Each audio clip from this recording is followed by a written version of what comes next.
Komunikasi itu adalah sebuah proses transfer. Komunikasi sebetulnya adalah jembatan. Ilmu komunikasi di Indonesia diawali atau diinisiasi dari ilmu publisistik dan jurnalistik. Maka apa lagi maknanya kata bela sungkawa? Karena kita tahu bahwa itu berasal dari copy paste semata.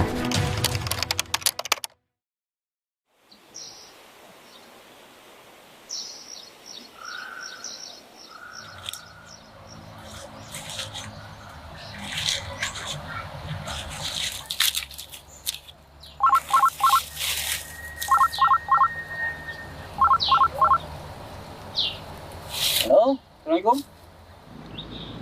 Iya Pak, oh ya jagungnya sudah siap tapi besok ya Pak ya? Ya ya, besok akan kita antar segera ke tempat Bapak. Ya, ye, sama-sama. Ya, waalaikumsalam.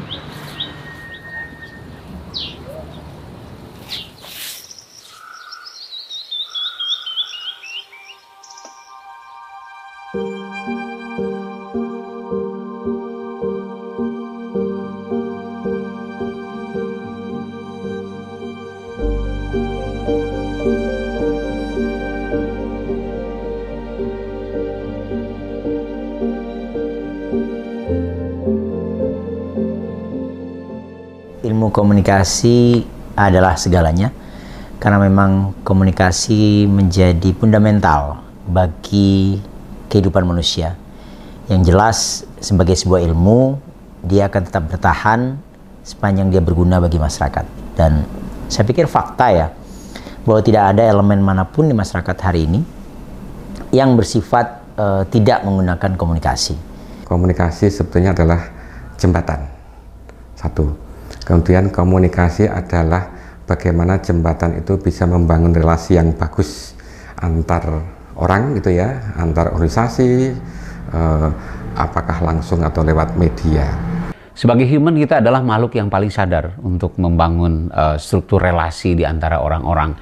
Disitulah komunikasi memainkan peran yang sangat penting. Oleh karena itu, kita selalu menganggap bahwa komunikasi itu adalah sebuah proses transfer atau proses interaksi di antara manusia, di mana di dalamnya melibatkan unsur kesadaran, intensitas, dan dampak yang dimunculkan.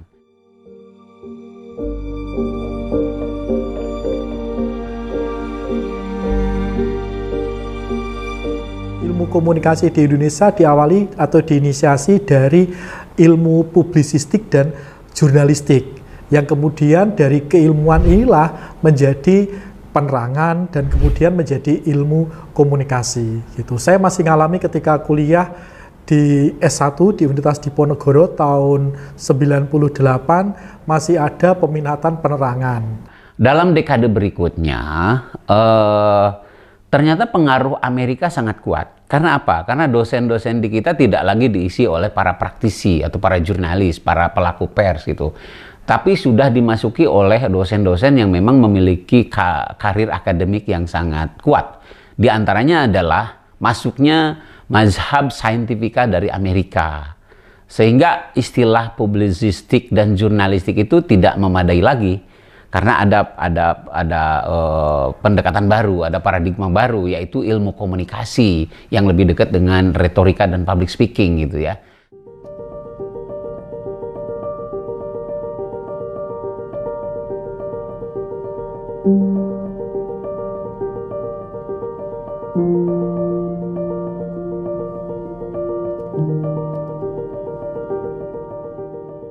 Salah satu pertanyaan yang belum bisa terjawab sekarang ini adalah, kalau kita lulusan komunikasi, apakah kita sudah kompeten di bidang yang kita pelajari itu? Nah, apakah ijazah kita S1 misalnya, itu sudah menunjukkan bahwa kita memiliki kompeten itu ya? BNSP misalnya kan menunjukkan bahwa kita harus punya kompetensi gitu ya. Jadi bidang ilmu kita harus dipecah-pecah lagi menjadi keping-keping kompetensi A, kompetensi B dan sebagainya. Nah, apakah kita akan bergerak di situ juga secara terpisah, atau kita meramunya menjadi satu kesatuan misalnya. Jadi anak itu, alumni itu lulus, maka dia punya derajat strata 1 sekaligus punya kompetensi apa di konteks pendidikannya. Ilmu komunikasi itu betul-betul mengalami perkembangan yang sangat pesat dengan ditandai dua hal. Pertama, ada yang disebut dengan fragmentasi ilmu komunikasi. Yang kedua, ada hiperspesialisasi dalam ilmu komunikasi. Fragmentasi itu artinya adalah ilmu komunikasi itu mengalami pemisahan paradigma gitu. Artinya banyak sekali paradigma yang berkembang yang dipengaruhi oleh berbagai mazhab, terutama ilmu-ilmu sosial. Kemudian masuk juga ilmu ekonomi, kemudian juga ilmu politik, mungkin juga nanti ilmu kesehatan dan lain-lain. Ada persoalan tentang di mana posisi ilmu komunikasi yang kita pelajari bahkan sampai sekarang ini. Ilmu komunikasi itu sangat berkaitan dengan ilmu-ilmu yang lain, sangat berkaitan dengan perkembangan dunia gitu ya, yang kalau dalam bahasa sekarang itu atau dalam bahasa yang kita pernah pelajari ketika bicara media, kalau masih ingat dengan McLuhan gitu ya, technological determinism gitu ya. Jadi kehidupan kita, masyarakat itu juga tergantung dengan teknologi. Kalau dulu kita bicara media, sekarang kita bicara dengan media sosial misalnya. Hal yang paling terasa dalam logika komunikasi itu sebenarnya adalah isu-isu yang berkaitan dengan objek utama. Jadi kalau dalam filsafat ilmu ini disebut dengan logik ontologis gitu ya, yang membuat kemudian karena tadi ketika dia beririsan dengan cabang-cabang ilmu lain, maka bagaimana kemudian komunikasi menjadi sesuatu yang bisa berbeda, satu, yang bisa kontribut atau diberikan kontribusi oleh ilmu lain, itu membuat dia harus memantapkan diri sebagai objek dan subjek. Artinya apa? Isu ontologis itu menjadi satu pertanyaan besar hari ini. Jika kemudian kita melihat skripsi, tesis, maupun disertasi, maka pertanyaan yang agak lucu adalah ketika menanyakan komunikasinya di mana ya? Gitu. Nah, besok isu ini sudah tidak relevan lagi. Karena apa? Karena semua sudah menggunakan komunikasi. Ilmu komunikasi ini kan sebenarnya adalah kecabangan keilmuan yang sebenarnya sebelum menjadi ilmu komunikasi pun sudah banyak dipelajari dalam disiplin ilmu-ilmu yang lain. Dalam misalnya fakultas-fakultas pendidikan, mereka tentu ada mata kuliah tentang bagaimana mengkomunikasikan konten pendidikan kepada peserta didik.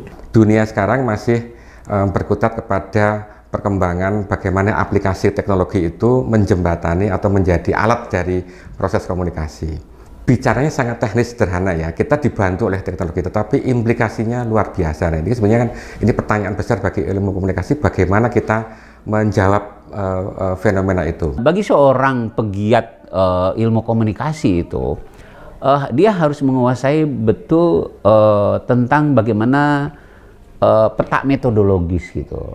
Metodologis dalam arti ada kaitannya dengan penguasaan paradigma juga gitu.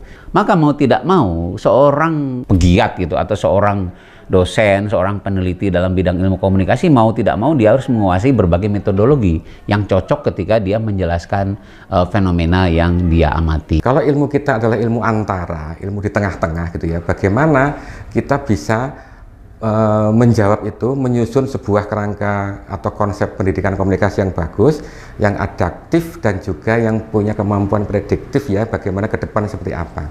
Sebagai contoh, kalau kita bikin kurikulum sekarang ini, kan kita tidak sedang membuat kurikulum sekarang ini, kita kan membuat kurikulum untuk mahasiswa ke depan toh, paling tidak 5 tahun ke depan ya, sehingga kita harus punya kemampuan prediktif ke depan, katakanlah 5 atau 10 tahun lagi. Kita melihat bahwa ketertarikan kita pertama atas komunikasi itu karena memang ada media. Jadi aspek media dalam konteks bagaimana dia mempersuasi, bagaimana film mempersuasi sehingga menggerakkan orang untuk masuk dalam zona perang, menggerakkan orang untuk memenangkan perang dalam Perang Dunia Kedua, itu menjadi bukti sejarah. Artinya elemen media itu menjadi salah satu yang dulu sebelum seperti hari ini itu sudah menjadi menarik bagi orang-orang. Hari ini media yang terkoneksi dengan teknologi digital, media yang terkoneksi bahkan di masa depan dengan cyborg yang ada di kepala, chip ditanam. Artinya logika interaksi yang muncul antar manusia sebagai objek formal dari bidang-bidang ilmu sosial dan politik itu betul-betul menjadi sangat signifikan. Artinya apa? Peradaban di masa depan itu tidak bisa menggeser komunikasi sebagai sebuah fondasi. Pertanyaan besarnya adalah bagaimana para ahli komunikasi ingin menempatkan diri di sana. dan bagaimana kekuatan media digital, media baru, teknologi itu bisa ditarik untuk berkontribusi besar dalam peradaban komunikasi manusia. Dulu yang orang-orang anggap itu sebagai sesuatu yang given, udahlah, komunikasi itu biasa. Tapi sekarang tidak lagi. Dia menjadi sebagai objek studi, dia menjadi subjek bagaimana segala aktivitas kehidupan dijalankan. Saya ingat misalnya ketika MTV itu pertama kali mengudara tahun 79. Video klip pertama dari The Bugis, judulnya adalah Video Kill the Radio Star. Waktu itu diramalkan bahwasanya bintang radio akan terbunuh, akan kalah populer dengan bintang televisi, dengan munculnya MTV. Tapi faktanya apa yang terjadi? Radio masih bertahan, MTV juga masih bertahan di era internet seperti ini. Ceruk pasar yang membedakan dan platform yang agak berbeda. Contoh misalnya podcast. Ya kan? Dulu radio itu tidak bisa on demand. Sekarang radio bisa on demand dengan bentuk podcast. Dulu video tidak bisa on demand. Kita nonton MTV ya harus ngikutin program acara MTV. Sekarang kita bisa menonton radio on demand melalui aplikasi streaming yang ada, dan sebenarnya kita menjadi semakin banyak pilihan terhadap hal tersebut. Jadi ilmu komunikasi akan semakin terdiaspora menjadi berbagai kajian yang menarik dengan perkembangan teknologi-teknologi baru ini. Yang menarik apa? Riset-riset komunikasi akan terus menggelora menjadi berbagai macam riset yang membahas tema-tema baru berkaitan dengan teknologi digital. Di level komunikator, di level pesan, di level media, di level audiens, dan di level efeknya juga. Begitu semua proses interaksi manusia ini dimediatisasi oleh teknologi, maka manusia kehilangan sensitivity of human. Titik terjauh dehumanisasi. Tetapi bahwa kemudian gejala, simptom, bahwa kita semakin tidak human, hari ini sudah terjadi. Contoh seperti tadi, ketika kita mengucapkan ulang tahun, selamat ulang tahun dengan modal copy-paste, dulu nggak ada copy-paste, karena kita pasti mengimprovisasinya ketika kita mengucapkan. Sesama-samanya ucapan kita, copy-paste dengan ucapan orang lain, dia pasti punya nada, tone yang berbeda. Rasa, itulah otak kanan. Tapi ketika dia di WA, maka dia menjadi sama. Ketika dia cuma di copy-paste, di forward, di copy-paste, di forward, maka apalagi maknanya kata bela sungkawa.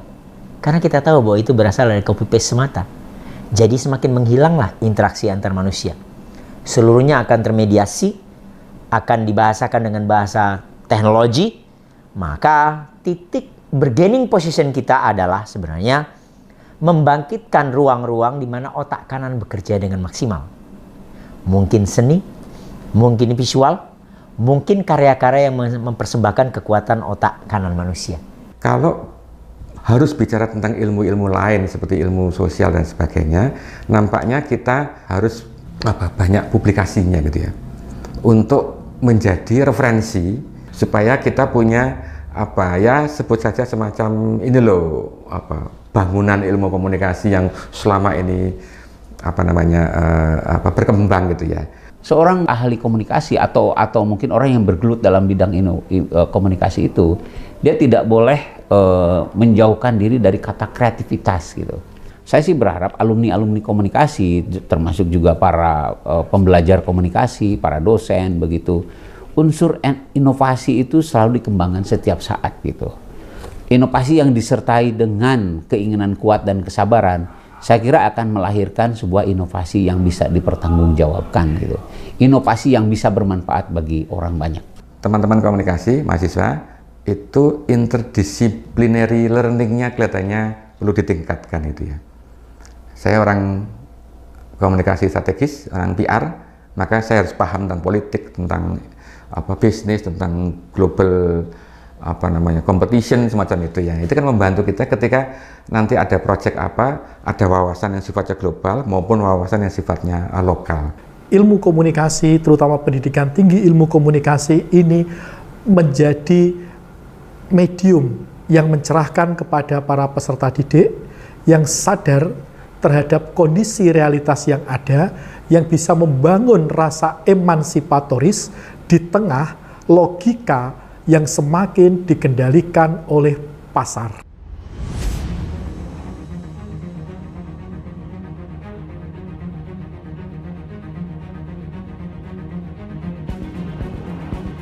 Komunikasi bagi saya, apalagi ilmu komunikasi, akan menjadi fundamental dan menjadi basic dari apapun irisan keilmuan yang ada di masa depan.